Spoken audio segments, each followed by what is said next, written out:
Welcome to the 1905 podcast, home of the world champions, Chelsea.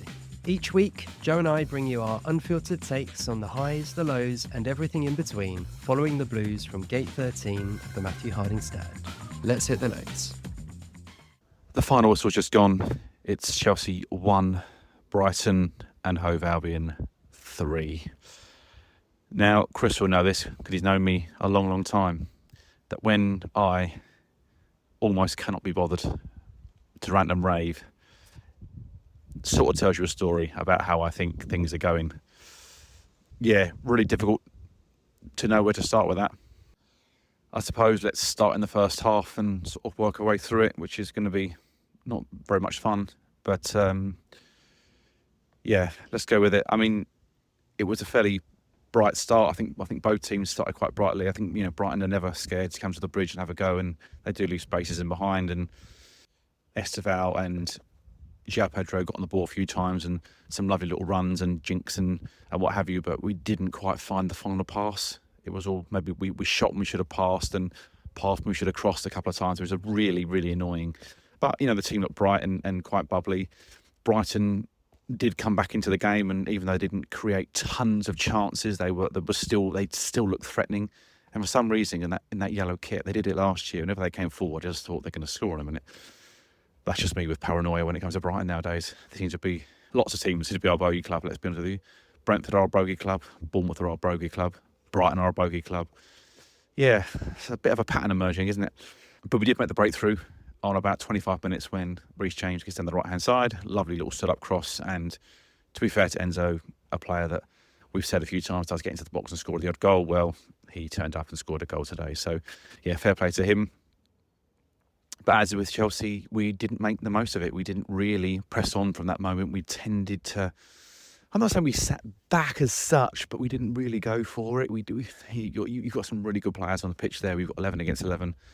And I just feel as though we play a certain brand of football at times that is just a little bit negative, if I'm being honest with you. And once again, it proved that scoring one goal when you maybe could have had a second or a third at times has been our undoing, because I could spend longer in the first half, but to be honest with you, I just can't be bothered. The second half begins and an atrocious bit of play from Chelsea, shooting ourselves in the foot, and it's just happening week after week. And obviously this time it's Andre Santos. I mean, I don't really know what he's even doing. It's like someone switched him off as he's running backwards. It's like, is there any power in that player? You know, does he need an energy boost? Then he gives this really half-hearted crap pass back to Trev, which never got there.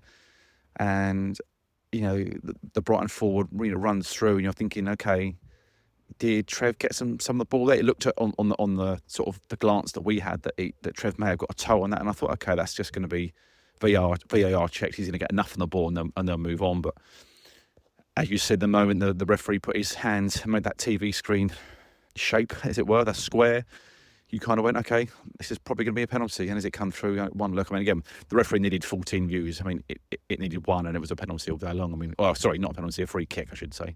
And obviously a Trev red card, which is absolutely wonderful. And then, once again, we just seemed to bring on a load of defenders and take off Neto once again. So no out ball for the second week running.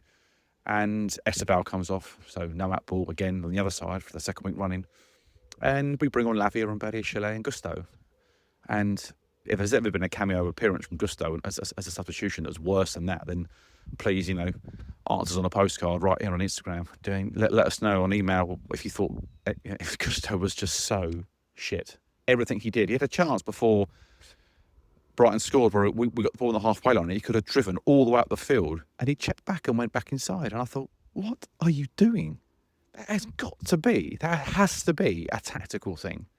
Because if you're a marauding fullback, you've got 50 yards of open space in front of you. Why not take it on? Even if you don't get anything out of it, you might get a throw-in down the other end and relieve the pressure off your team. But he came back inside and checked into midfield, and I thought, this is a weird Chelsea team, like very, very weird.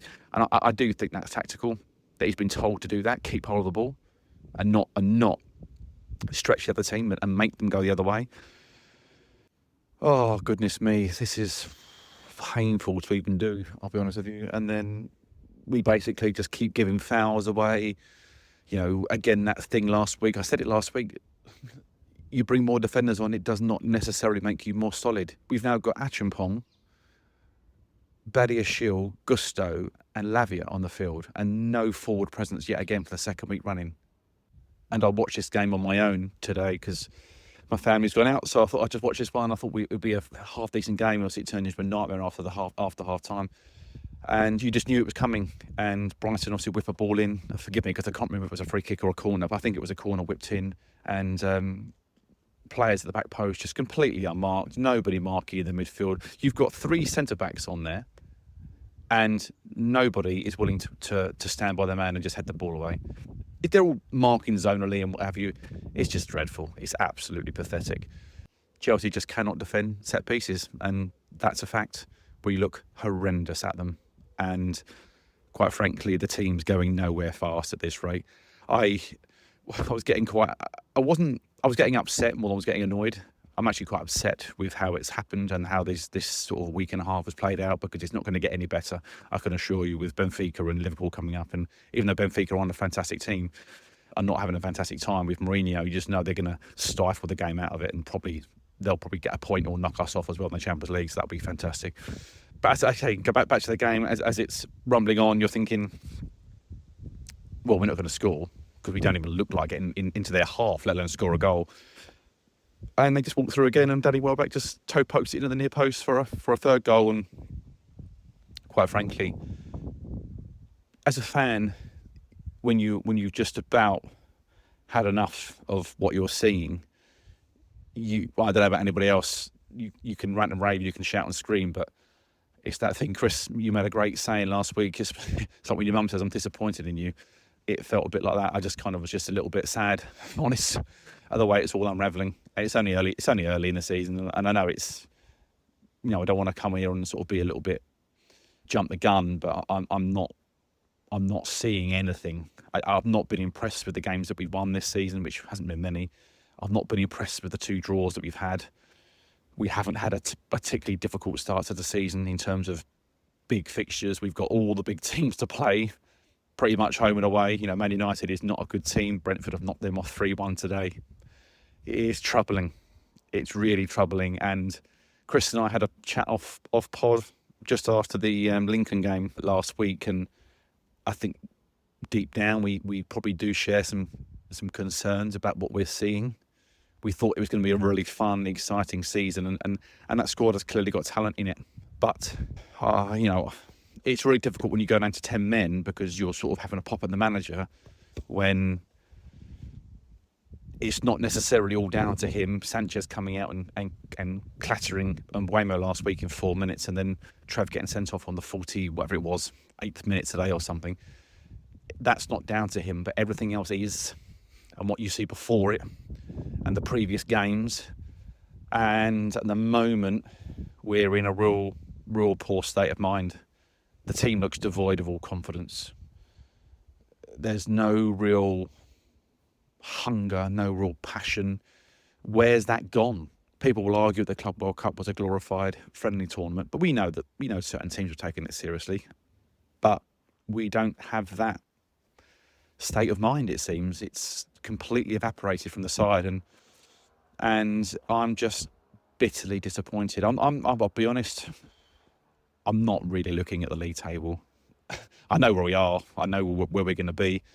Bang middle somewhere. And quite frankly, I really worry about this season for Chelsea.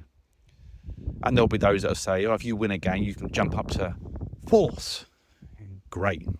I don't care. This team has had too much money spent on it.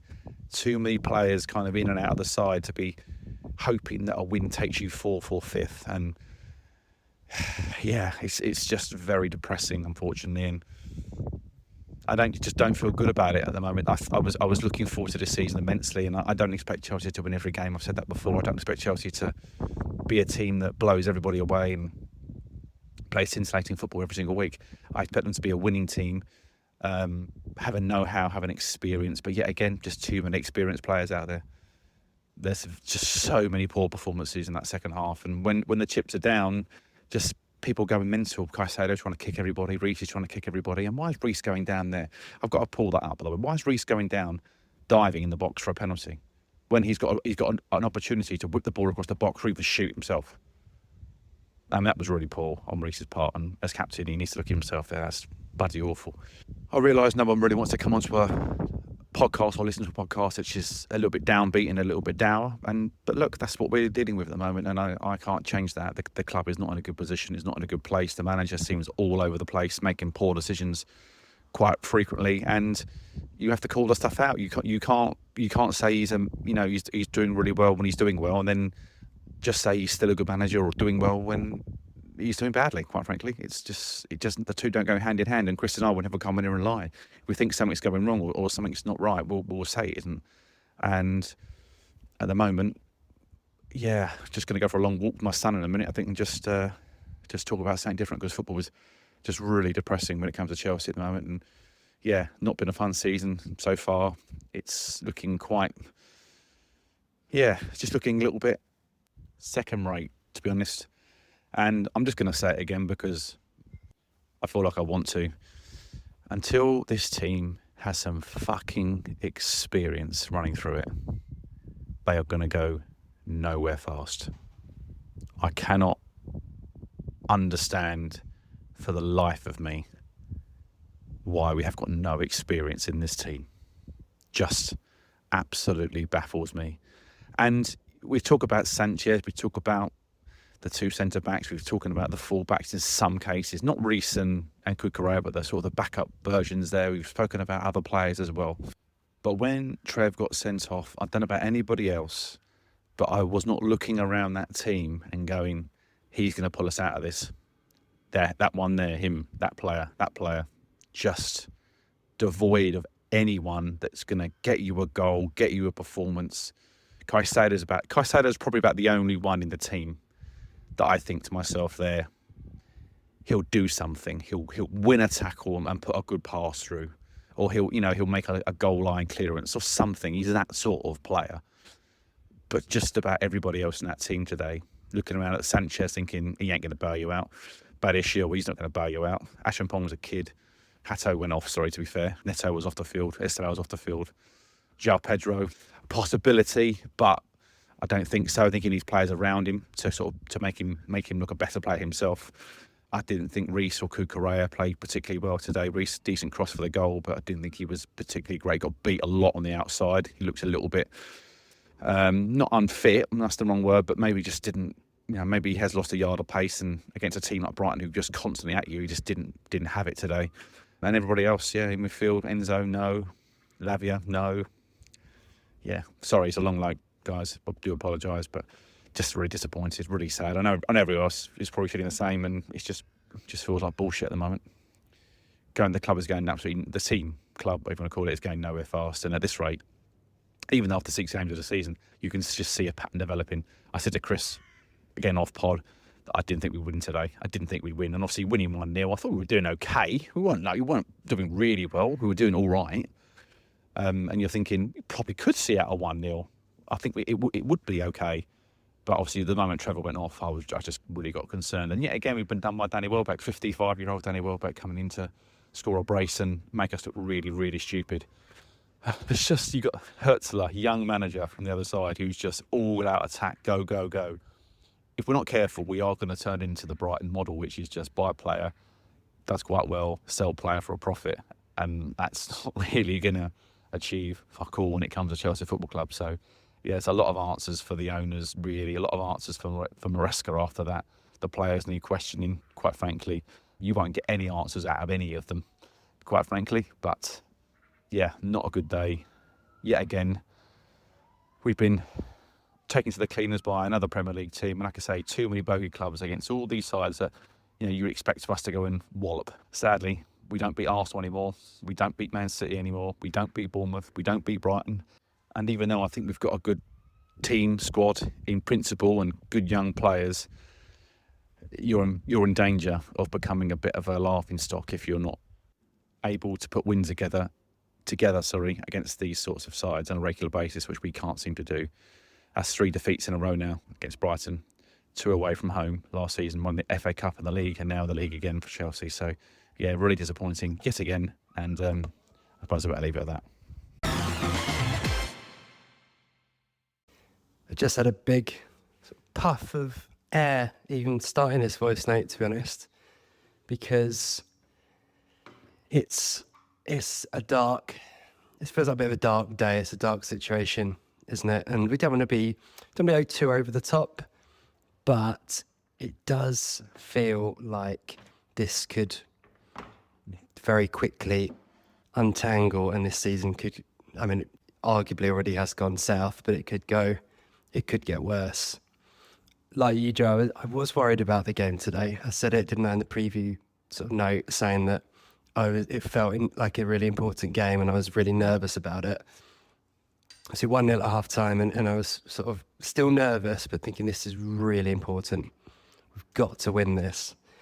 And again, you've summed up what happened in the game, Joe, really well. So I don't have a huge amount to add there. All I'd say is, I mean, if Maresca did have any hair, then he'd be pulling it out, wouldn't he, at the moment, at what we're doing, because criticism of him will come and is fair, without a doubt, and we'll talk about that. But in both of the moments in the last 2 games, which have been absolutely pivotal, that's not down to the manager. The red card incident itself, it's worth saying, I think, that it was actually really a bit unlucky and bad timing how it all starts, because it comes from Reece James having to go off with his ankle roll. So he's obviously come off the pitch. Andrew Santos goes in at right back, makes a terrible mistake, which ends up in his last kick of the game, which a bit harsh, but at this point I'm thinking he's been a bit of a positive. Makes a big mistake, and then Maresca's pulling his hair out of that already. And then the one thing I'd say about Trev, and again, the whole incident is clearly not Trev Chalobah's fault at all, but in exactly the same situation as we kind of felt about Rob Sanchez last week, maybe just don't make the foul. Take the goal or take the shot. He's still got to beat Sanchez 1-on-1. Again, let him have the shot. Let him be in, and it's 1-1. You're 11v11. Obviously, he's gone for the ball. Fair enough. If he got a bit of the ball, he nearly did. And if he got the ball, it's a great tackle. He's a hero, and he's got to make a split-second decision. But I just wonder if, again, just a little bit of just calm at that point in time. And again, as soon as it went 11v10, your head was in your hands, wasn't it, really? And I'm just going to speak as a fan.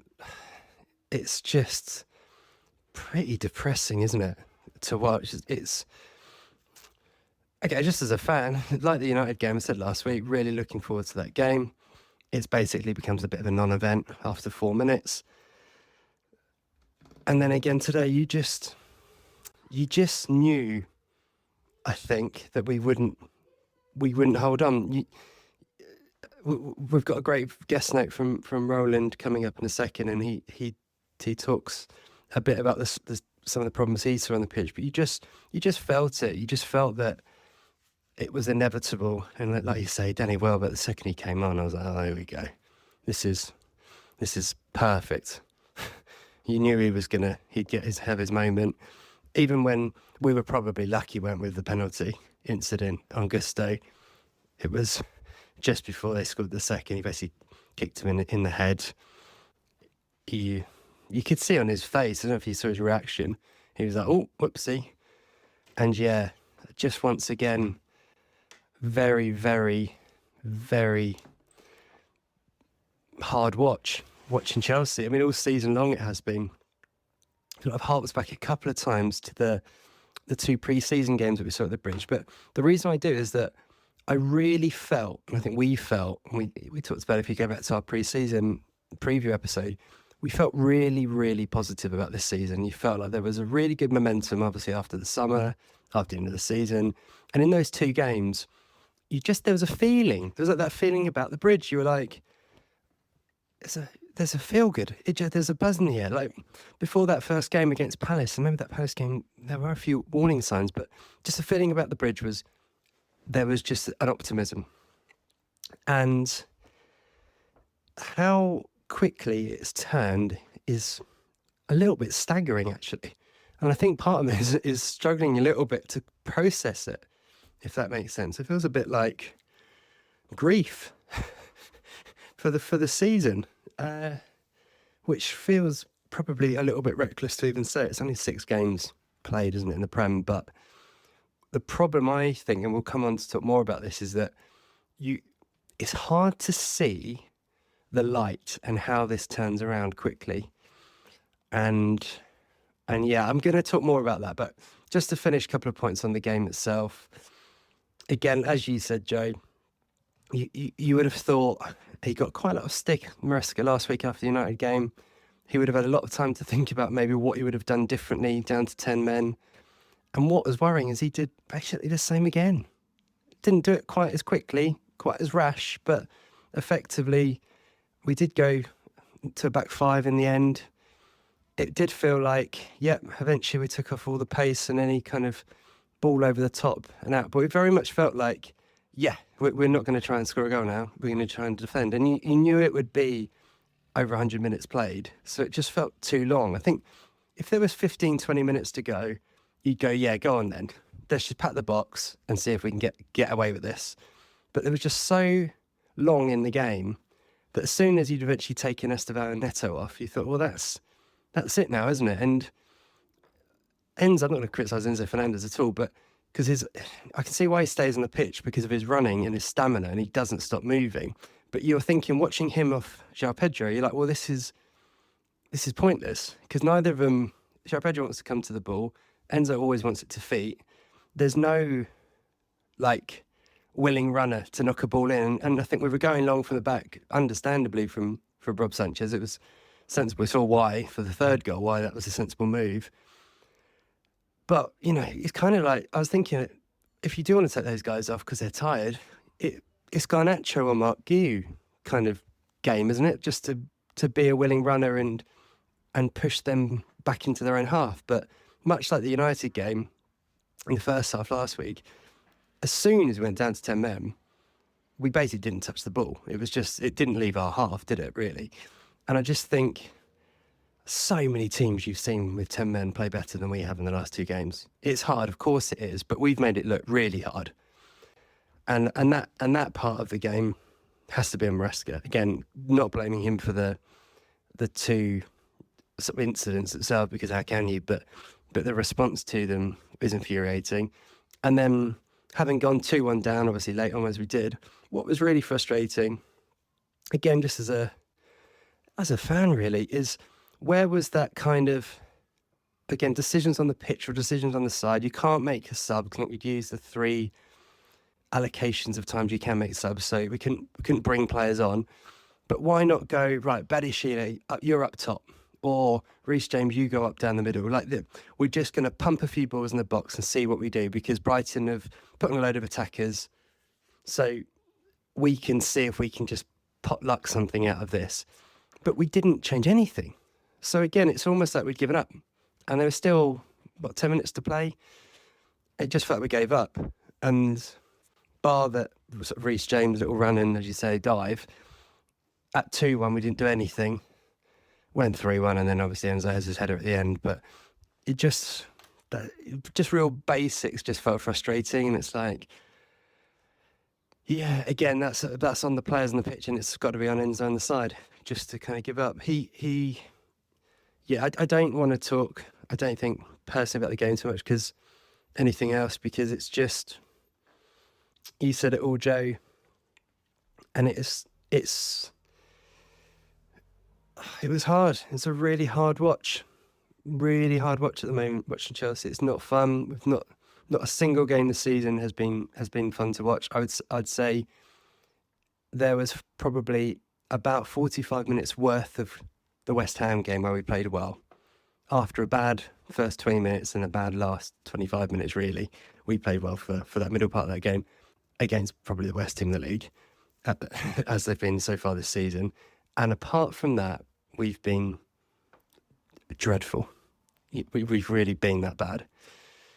And yeah, it's really, really worrying because you've only got to look at what Spurs and Man United did in the league last year to see that you can very easily, even with a very good squad and a good side and lots of good players, finish very close to the bottom of the league. And, you know, I'm not saying that's where it's going to go, but something has to change. I mentioned it earlier. I'm going to hand over to Roland for his view on what he thought was severely lacking in the game today. And then I'll come back to talk about, you know, where we go from here. Oh, it's not fun, is it?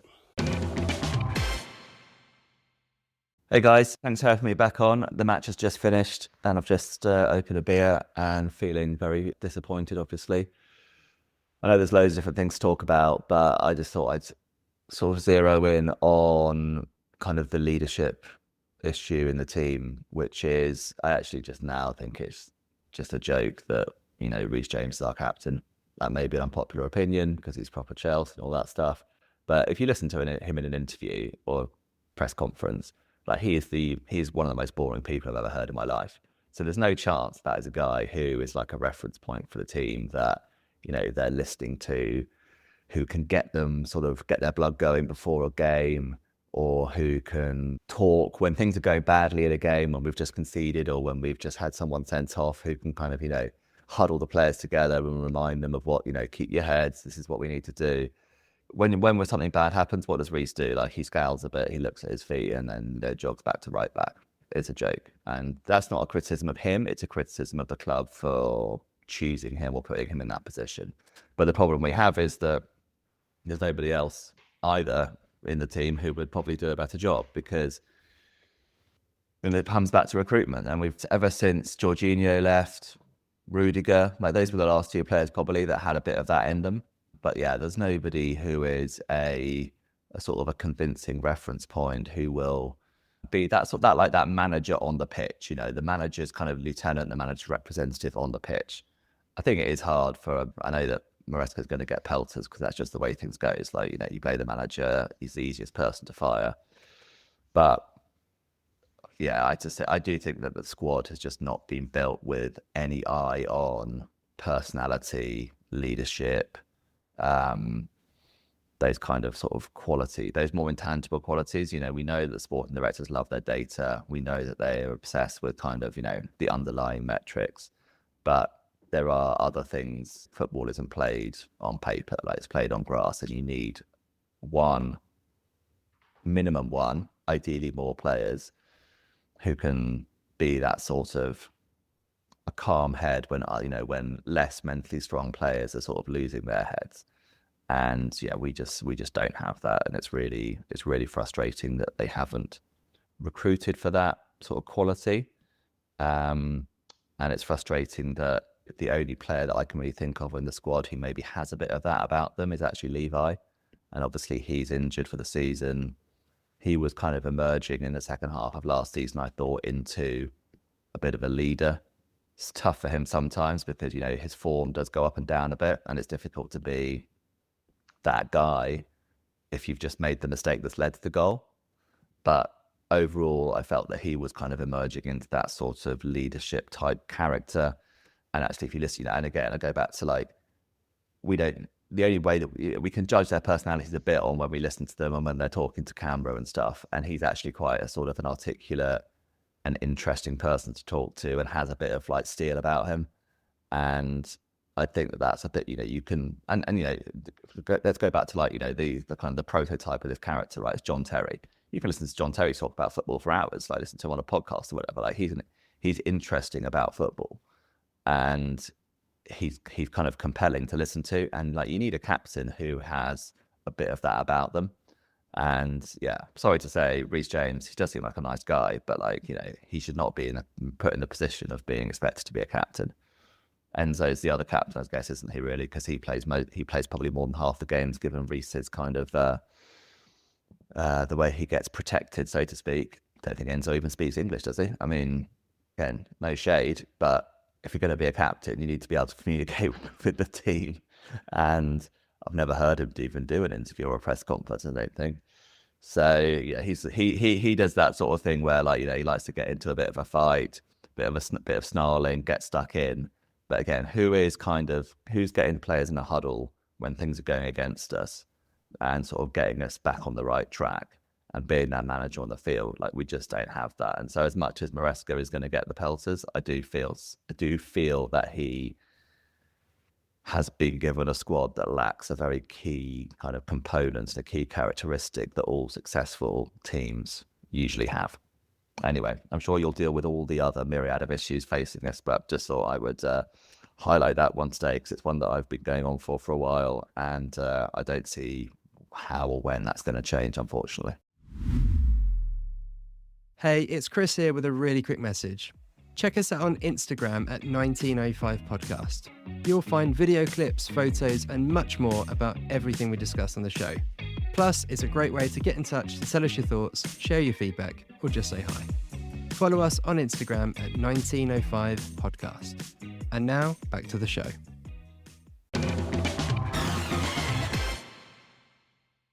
Good afternoon, mate. I hope your football went well today. I certainly hope it went a lot better than Chelsea did yesterday, because goodness me, it could have got much worse, could it, that second half?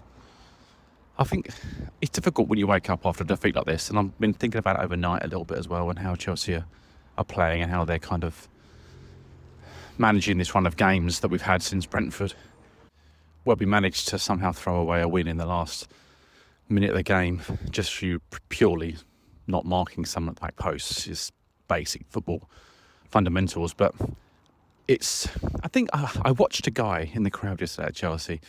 I think it was the third goal that went in, or maybe the second goal, and they panned to Maresca, and there was a guy sitting behind him, and he looked about my age, and he just looked so despondent. He didn't look angry, just looked sort of sitting there shaking his head, mouth closed, just thinking, what the bloody hell have I just watched in that second half? And it's exactly how I felt, to be honest. And I think what's really disappointing with us is not how the season's gone as such, it's how we're playing. Everybody saw us playing in the Club World Cup. Okay, maybe not every single game, particularly at the beginning, but as the games went along and you started getting to the semi-finals and the finals, and even Benfica to some degree, we really sort of put the hammer down, played a little bit more direct. We had these flying wingers, and Calma stepped up in the final and played fantastically well. And, you know, we played with purpose and energy, and we're far from that at the moment. I think in the first half we did yesterday, it was okay at times for 20-minute spells, but it's never for prolonged periods. We can't seem to pen a team back. And you saw Brighton, once they got on top of us, they just put the hammer down, and they kept going and going and going. And even though it was only 1-1 for a period, they didn't go, oh, we've got a point at Chelsea. They were thinking, no, we're going to get another one. We're going to go and get a second and a third if we can. And they did. And I find with Chelsea that we just put the handbrake on. I think you said it, Chris. We don't look to play. If we're 1-0 up, we try and sit on 1-0. And it's really hard when you're not very good at the back. I can assure you, your defenders will be thinking great things of you if you can go and get a second and a third, because it just makes the other team, they might go a little bit gung-ho at that point, but it's going to leave enormous gaps in behind for you to capitalise and kind of go and get yourself a fourth or a fifth even. A bit like West Ham in some ways. But at the moment, we're just playing such drab football yet again. It feels like the start of Maresca's reign, not the end. Which is a bit disappointing, but I don't really want to come on here and slag off the manager and slag off the team as such, because no, they're not playing well. No, the manager's not behaving in a way that you would expect of an elite manager, which maybe he is, maybe he isn't. We're not going to find out at this stage. But there were some positives yesterday in the game. You know, I thought that Santos, barring the error that led to the goal, I thought he had a very productive first half, and he had lots of bite in his tackle. He was winning the ball back very high. There was a couple of times in the corner flag where he didn't let players out and he put a sliding tackle in, and it got the crowd up. And I thought, that's what we need. We need a little bit of that. When you're not playing very well, you need someone to be that kind of ringleader and do those things. I thought that Esteval, before he was pulled off in the first half, looked really busy, looked really exciting. He's sort of come into a team that's a bit low on confidence and low on its star players, i.e. Palmer, Delap, Colwell, etc.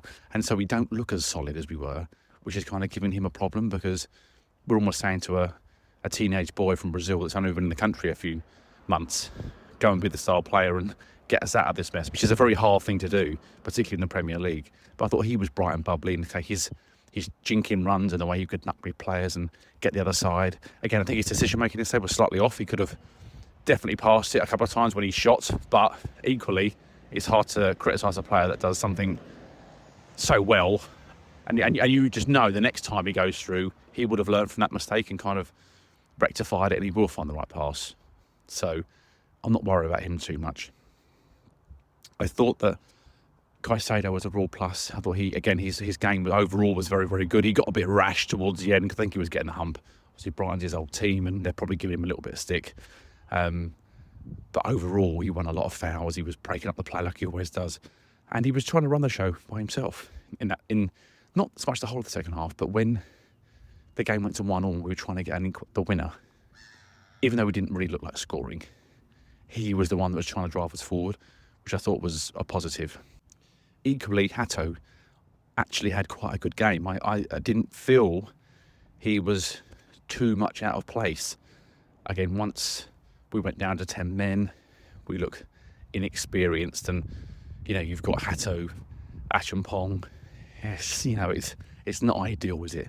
And it's so scary when you look at it from the outside, because you're like, we've been saying this for ages. What happens if this happens? And it's all happened. All the things that we said that might come true have come true. And of course, we can't keep 10 men on the pitch. Chris sent me a stat yesterday, which was our last 4 defeats have all been when we've been down to 10 men. Is it Flamengo in the Club World Cup? There was Newcastle before that. Obviously Manchester United last week and Brighton yesterday. So it goes to show you that we're not very adaptable, which is something we're going to need to improve if we're going to get any better. What are my expectations for this season? They've definitely dropped, massively dropped. I'm at my sister's house today by the coast, and it's very nice to get away from. I was talking about Chelsea, I'm doing it now, but kind of thinking about Chelsea. But I'm watching the Aston Villa game, Fulham game, and Villa look terrible. There's a lot of teams in this league that aren't playing very well. But I think my expectations for the season I think we are in a top 6 battle. I don't see us as a top 4. We're definitely not a top 4 guarantee. That is for sure. We are miles away from being that. So I think you're probably looking at us as a top 6, top 7, which is what we were last year. So improvement-wise, are we going to improve? I'm going to suggest no, we're not. Last year was a bit of a free hit for Maresca. It didn't really matter where he finished. Now, I know people will say he had it at the Champions League. I don't think he did. But I feel as though this year, if we continue to play in this way and we keep getting similar results, even when we've got 11 players on the field, I do not believe the fans are going to give him the same grace as he got last season. And this is not Chris or I saying that we think Maresca is going to get sacked in a month, or we want him sacked. Chris, made a very good point that, to me privately, that he doesn't want to go through this transfer manager merry-go-round year after year after year. I feel the same. What I would say about that is you can't keep backing a donkey. And I'm not saying that Maresca is a donkey, but what I mean is after a period of time you go, well, are we in the Graham Potter stakes here? Or is this guy going to be good enough to get himself out of it? Well, it's sink or swim time now. He needs to provide some kind of evidence that he can do a lot better than he's doing currently, because it's pretty drab. Everybody will be thinking about Benfica this week, and then we have Liverpool obviously at the weekend, and a defeat at Benfica wouldn't be worth thinking about, because it's going to really put your Champions League place in the next round under scrutiny. And then if you were to somehow not play well at the weekend, and we're going to have a very patched up back 4 by the looks of it. And no, Trev, of course, if you were to get the worst was to happen there, he lost at home again to Liverpool, then, people are going to start asking questions, and that's just how football is. Again, that's just a way of life. It's nothing to do with us and nothing to do with the way that we think. It's just what happens in football. There already will be rumours of, this player doesn't like him because Maresca said this about him, and all these little stories will start leaking. Whether they're true or not true, it'll just be one of those things that happens. So if Chelsea are going to do anything this season, they are going to have to start pulling these results around, because we are looking like a team that's really just sort of hanging on to the coattails of everybody else that is in the top 6 and top 7. And that does include the likes of Fulham. It does include the likes of Bournemouth and Brighton, Tottenham. These are all teams that are playing, in my opinion, way better than us. So add into that the Champions League campaign. With tough fixtures midweek, you're going to get a lot more fatigue in the players' legs. So that is something they're going to have to deal with. And I think Chelsea is a pressure cooker, as we know.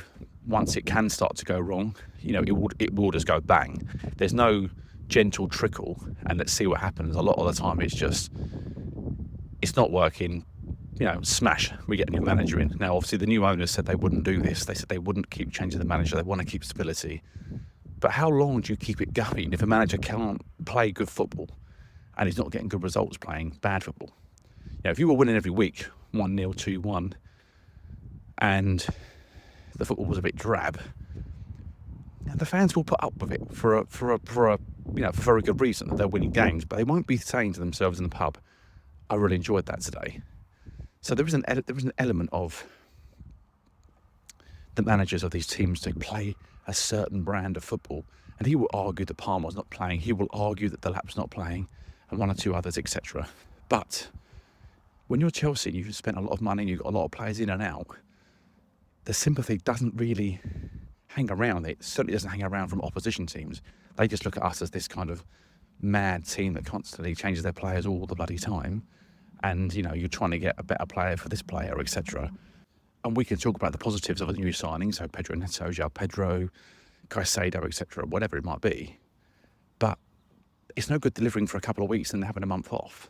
You have to compete at 7.5, 8 out of 10 every single week for Chelsea, because anyone who comes to the Bridge, or anybody that plays us at home, like Brentford last week, raises their game for you, because they look at us like this arrogant, smug team that's prepared to go and spend 50 million on this player and 40 million pound on that player and don't care. They're almost like, to hell with the rules a little bit. So people always raise their game against us. It's just a given. And I just hope that we don't fall into a trap where Maresca thinks that it's okay that at the weekend a point's a good result against Liverpool. Now, on the face of it, it probably is. But if we sit back in a negative way and just get ourselves picked off like we did yesterday, yet again, then everybody's going to just start saying you don't know what you're doing. You keep bringing off all your forward players and your wide wingers, all the players that you bought in the summer, you just keep bringing them off all the time and putting more defenders on. I mean, it's just not really acceptable. He has to be very, very careful the way he goes about his next few fixtures, because anything but a win against Benfica is going to put the cat amongst the pigeons. And like I say, that Liverpool game at home next weekend is now looking really, really dangerous, because I think a few weeks ago, Chris and I would have said, look, really looking forward to that game. Really good fixture. Let's see where we are. We kind of know where we are now. That's the sad thing. We haven't got weights at Liverpool. We kind of know we're a bit bang average. And not so much that the team is all bang average, but we are playing bang average football, because at the moment, no one really seems to want to take the game by the scruff of the neck. And Roland's right when he speaks about Reece and a few other players. I've said it many times, there's no experience in the team. There's no one that's willing to put their head above the parapet and drag us through games. We had that with Drogba, we had it with Terry and Lampard and Robin and whoever it might have been. We've had players in the past who are prepared to go and do the dirty work and prepared to go and do something different. Like yesterday, I want to see Pedro Neto just absolutely just break the rules. Break the rules and go past somebody. Try and beat 3 players. If you get the hook, fucking who cares? He takes you off anyway after freaking 45 minutes. So just go and do something that kind of will make you stand out, make the crowd go, why are you taking him for? Boo, we want to see Pedro. At the moment, people are a bit like, who cares?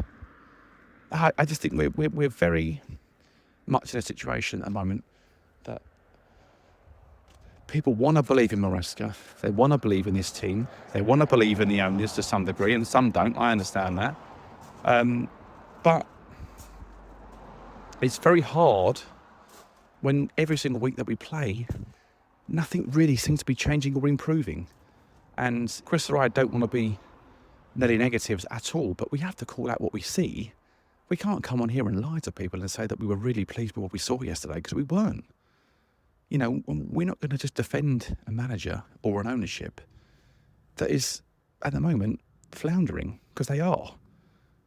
They've let us down in the transfer window with the players they bought. They didn't invest in a goalkeeper or a centre-back, which is blindingly obvious, and you could see it from a mile off. You know, you didn't have to be someone that was a Chelsea fan to tell you that we needed a goalkeeper and a centre-back. It was everyone that I know is telling me this, and they support different teams. And Chris and I have been banging this drum for a while. They need to come out and actually speak. It would be really good to hear from them, hear from the ownership group, hear from Bowley or Egbali or Winstanley or Stewart, and kind of give us an idea of what the bloody hell you're doing and what you want from this. Because if it's going to be a money-making machine turnover, then, you know, we know what to expect to some degree, but we're not Brighton. I feel like we're copying a model that Brighton have, which is really successful. They get players in for very, very low fees, relatively speaking, and then they sell them on for massive profit, and then they go and get another load of players from another league at lowish transfer fees again, and then sell them on again and again, and it just keeps happening. You can't keep buying players from Brighton and then keep getting beaten by them. I mean, it's embarrassing. It's really embarrassing, and I really hope that this week is a lot different, and we're coming on here after Liverpool next week with a victory against Benfica and a victory against Liverpool, because I'm not going to say anything less than that will do, because obviously if we do draw Liverpool, then so be it, but it's not going to move us to the league anytime soon. And a defeat in the Champions League is going to cause real ripples across Chelsea. So it's a big week for Maresca. Again, we said it last week, but it's a massive week this week now. And let's hope that he's got something up his sleeve and some kind of tactical plan, because at the moment we're not seeing enough of it. It's a big 6 or 7 games, isn't it, for Maresca? I don't think there's any real doubt about that. You look at, obviously, the week you talked about ahead, Joe, which would be before the international break, but then we come back, you've got Forest away, then Ajax at home and Sunderland at home, who obviously started well, before you then go to Spurs. And you kind of look at that set of games and think, not that the season's defined by them, but if we don't see something from Maresca, he's going to clearly be in trouble.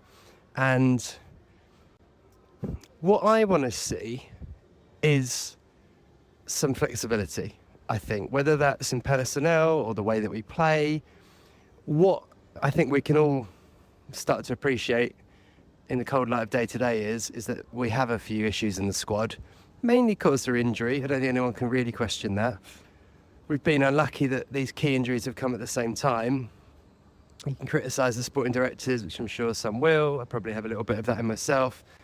But clearly these key injuries have cost us. We've now got basically hardly any centre-backs. So what you want to look for is, can we see a bit of flexibility? Will he do something different? I have to say, like you said about the team selection yesterday, as soon as I saw, again, first half, I was watching Hato thinking he looks great. Really comfortable on the ball, composed.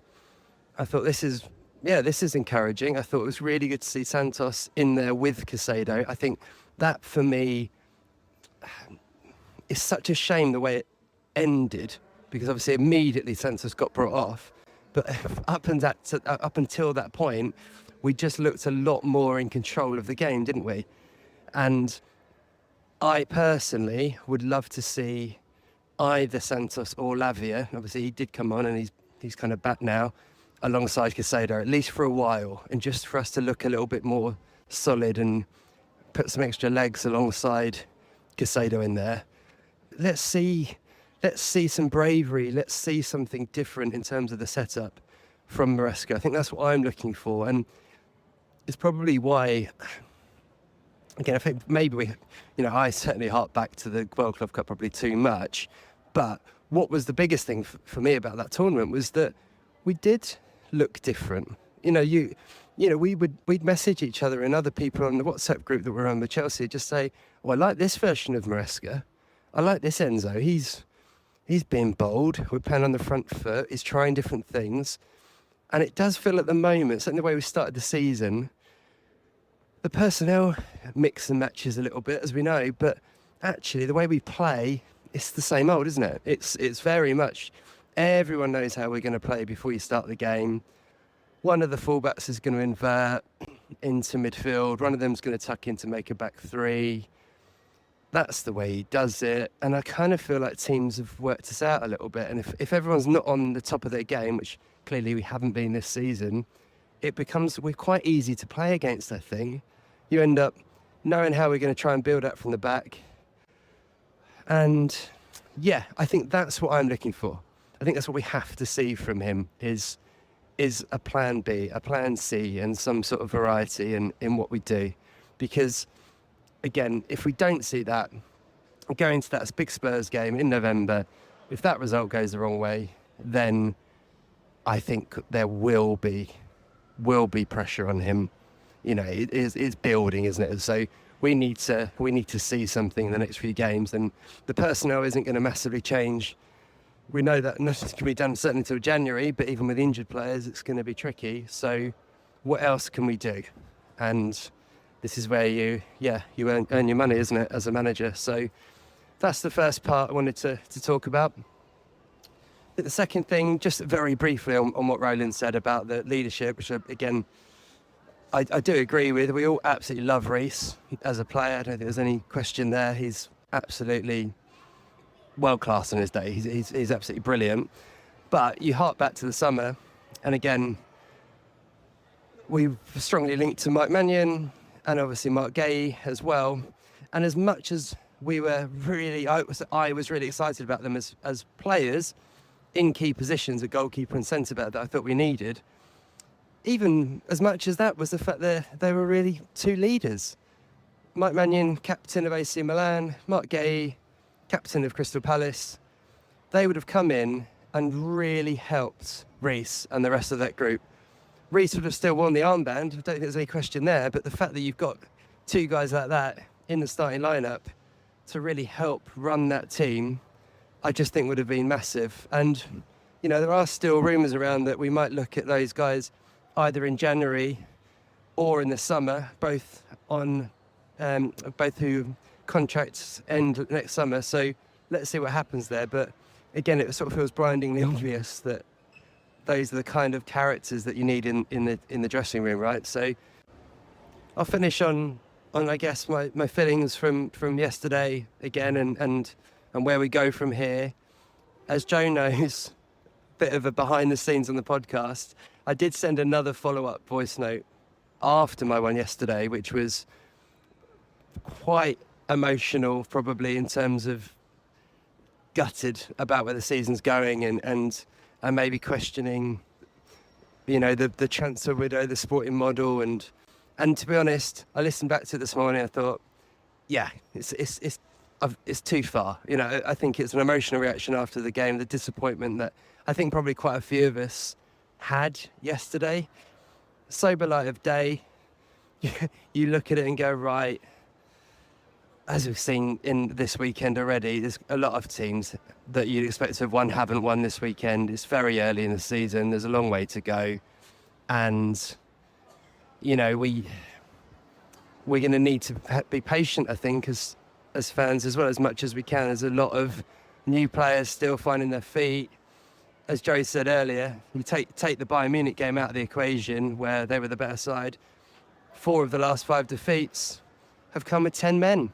And all of those red cards were not only kind of brain-dead moments in one way or the other, but also absolutely key, pivotal moments of the game. So often you have a game with a red card and it's kind of late on in the game, isn't it? Maybe 10 minutes to go or you've already lost the game. But the fact that all 4 of those games where we've had key red cards has come at the game either being level or Chelsea being ahead just shows how pivotal it's been. And maybe, again, on reflection, you have to have a bit of sympathy for Maresca. Again, I don't think we're massively loving the way he's handled the last 2 incidents of it, but as a general challenge, yeah, it has to have an effect, and you just kind of hope that we're having this kind of crazy period now, getting out of the way and hopefully come out the other side.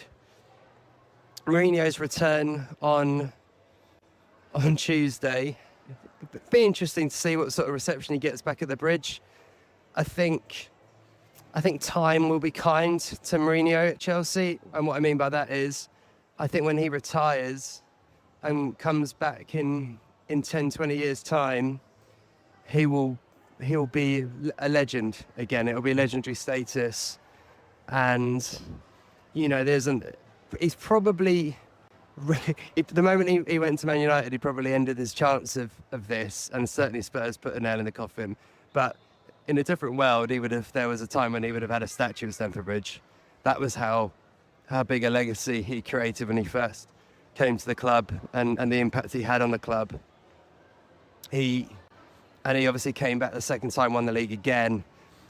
He was certainly one of the most impactful figures that I've ever known as a Chelsea fan. And he was the special one for a period of time, and he really was. He really was. He really gave us an X factor that the club needed at that point of time, made us winners, and really instilled a DNA in the club that even through the turmoil of over the last 20 years, ups and downs that we've had, has really remained. And when you look back, it's 21 years since he first set foot and had that special one press conference. So it's kind of an incredible amount of time. I think my gut feeling is his reception will be warm on Tuesday, and as always, it depends how the game is going. If Chelsea are winning 2-0, 3-0 with 20 minutes to go, wouldn't be surprised if we hear a Jose Mourinho chant go around the ground. If it's 2-0 the other way, it may be a sit-down Mourinho or similar kind of words sung. That's kind of just the nature of being a football fan and the theatre of the game, isn't it? But yeah, it will certainly, he'll make it a spectacle, won't he, in terms of a matchup. I won't lie and pretend I know much about Benfica as a side. At this point in time, I don't. All I'll say is it's a game Chelsea have to win, not just because of recent results, but yeah, in this Champions League stage, you need to pick up points. You probably need 8 games, 12 to 15 points to make sure you're in the hat for the next round. So yeah, the home games become incredibly important, and yeah, we having lost the first game, obviously we need to make sure we do win this one. What we're expecting team-wise, well, we don't think that Fofana will play, obviously, because he got concussed. I joked about it in the last pod after the Lincoln game. But yes, Jorgensen did actually concuss him, so that's fantastic. I think Trevor will play, won't he? Because obviously he'll be suspended for the Liverpool game anyway. My gut feeling says I could see Badiashile coming in alongside him. From what I saw at the weekend, I'd quite like to see Hato given another go, actually, because with 11 men, those two look like a good little partnership.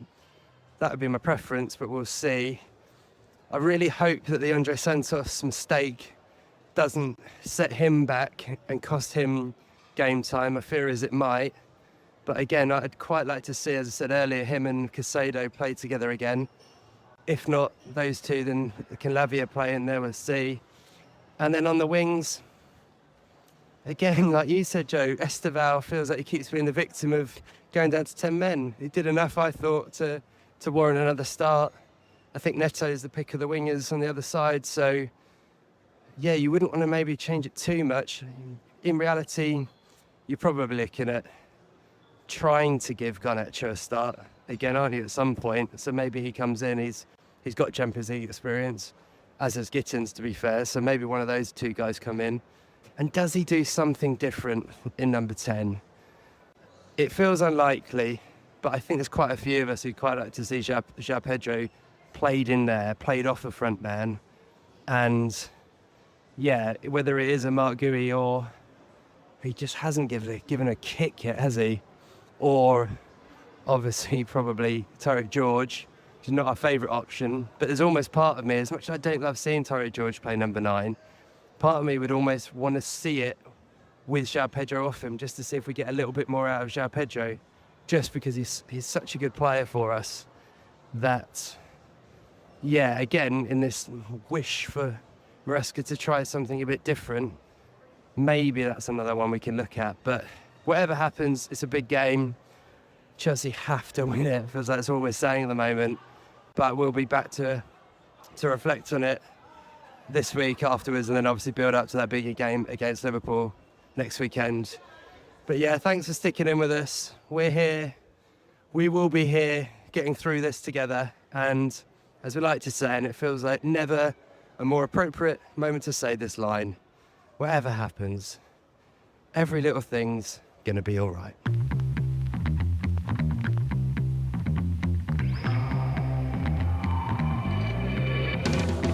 Those were the Chelsea notes for this week. If you enjoyed the podcast, do us a favour and share it with a fellow Blue. And we'd love to hear your thoughts, so leave us a review wherever you're listening. Wherever you may be, stay carefree, and remember, every little thing's gonna be all right.